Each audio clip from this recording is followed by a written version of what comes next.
61 или 59. Оваа минимална номинална разлика од две бројки во собранието прави огромна разлика за да има или да нема кворум. Со ваква ситуација во пленарната сала се соочи настојувањето за прв пат овој месец да има седница. Паузата и чекањето од 15 на минути при утврдувањето на дневниот ред даде резултати. Доаѓањето на Ахмети и Груби му го даде на собранието неопходниот кворум. Седницата почна, но на дневен ред не се реформските закони, туку други тековни закони, одлуки и ратификации. Слични проблеми имаше и во Комисијата за избори и именувања. Без поддршка на Фадил Зендели од БЕСА не можеше да се утврди предлогот Насер Ајдари да биде уставен судија, а Ангел Солев и Ангел Ивановски членови на Советот на јавни обвинители. Дуи, која еднаш веќе бараше замена на овој член со пратеник од нивната партија, повторно обвини за хипокризија.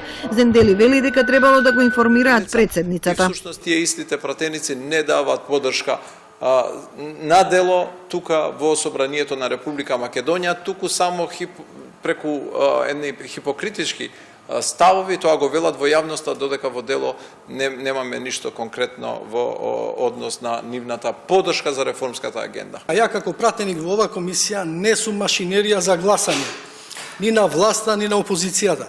Ја ги градам своите ставови по моето обедување, по моите информации, по ставовите кои ги градиме во политичката партија и така настапува. Зендели даде поддршка на овие решенија за кои претходно бил консултиран.